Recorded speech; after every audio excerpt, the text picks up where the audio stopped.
High বন্ধুরা, Jhuma Bengali kitchen থেকে YouTube চ্যানেলে তোমাদের সকলকে স্বাগত জানাই। আজ নিয়ে এসেছি কুমড়ো শাকের একটা দারুণ রেসিপি।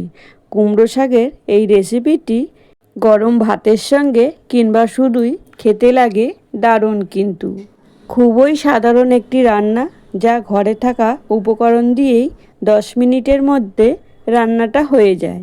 যারা কুমড়ো শাক পছন্দ করো তারা তো খাবেই, আর যারা পছন্দ করে না তারাও কিন্তু এইভাবে রান্না করলে হাত চেটেপুটে খাবে।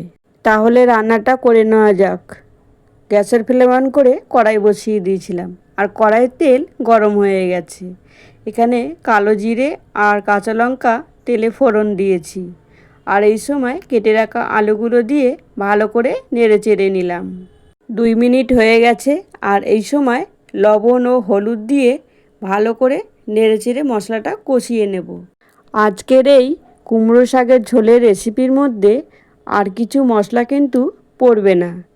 এখন দেখো আলুটা ভালো করে ভাজা ভাজা হয়ে গেছে, আর এই সময় কুমড়ো শাকগুলো দিয়ে দিলাম। এরপর গ্যাসের ফ্লেম মিডিয়ামে রেখে ভালো করে নেড়েচেড়ে নিয়ে একটা ঢাকনা দিয়ে ঢেকে দেব। বন্ধুরা, এইভাবে আমার মতো একদিন বানিয়ে দেখো, খেতে কিন্তু খুবই অসাধারণ হয়। যদি রেসিপিটি ভালো লাগে তাহলে একটি লাইক দিয়ে পুরো ভিডিওটি দেখার অনুরোধ রইল।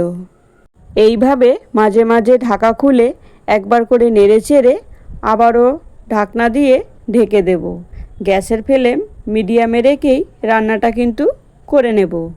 আমার এই রেসিপি যদি তোমাদের ভালো লাগে তাহলে একটি লাইক, কমেন্ট, শেয়ার করতে ভুলো না। সঙ্গে পাশে থাকা বেল বাটনটি প্রেস করে দিও, তাহলে আমি যত নিত্য নতুন ভিডিও আপলোড করব সবার প্রথমে নোটিফিকেশন তোমাদের কাছেই পৌঁছাবে। তোমাদের সঙ্গে কথা বলতে বলতে ভিডিও আমার অনেকটাই এগিয়ে গেছে। দেখো কুমড়ো শাকগুলো প্রায় সিদ্ধ হয়ে গেছে, পাতাগুলো নরম হয়ে গেছে, আর কতটা জল বেরিয়েছে দেখো। আবারও আমি ঢাকনা দিয়ে ঢেকে দেব। যতক্ষণ না শাকের জলটা শুকনো হচ্ছে ততক্ষণ নেড়ে চেড়ে নেব। তারপর দেবো জলটা দিয়ে শাকের ঝোলটা আমি বানিয়ে নেব। দেখো এখন প্রায় জলটা শুকিয়ে গেছে। এবার জলটা দিয়ে দেব। দেখো তরকারির মধ্যে জলটা দিয়ে দিলাম। ঝোল আমি যেমনটা রাখবো ঠিক সেইভাবেই জলটা দিয়েছি। তোমরা চাইলে বেশিও দিতে পারো কিংবা কমও দিতে পারো। আবারও ঢাকনা দিয়ে ঢেকে দিয়েছি। এবার দেখো আলু, ডাঁটা, শাক পাতা সবই সিদ্ধ হয়ে গেছে, আর কুমড়ো শাকের ঝোল আমার রেডি। দেখো এরপর সামান্য একটু চিনিও দেবো। চিনিটা দিলে কি হয়, স্বাদের ব্যালেন্সটা হয় দারুণ। আর শাক পাতা তরকারিতে মিষ্টি না দিলে ভালো লাগে না। তাহলে বন্ধুরা, আজকের রেসিপি তোমাদের কেমন লাগলো একটা কমেন্ট বক্সে কমেন্ট করে জানিও কিন্তু। আর এইভাবে অবশ্যই একদিন কুমড়ো শাকের ঝোল বানিয়ে খেয়ে দেখো। এবার আমার কুমড়ো শাকের ঝোল রেডি হয়ে গেছে। একটা সার্ভিং বলে সার্ভ করে নিলাম।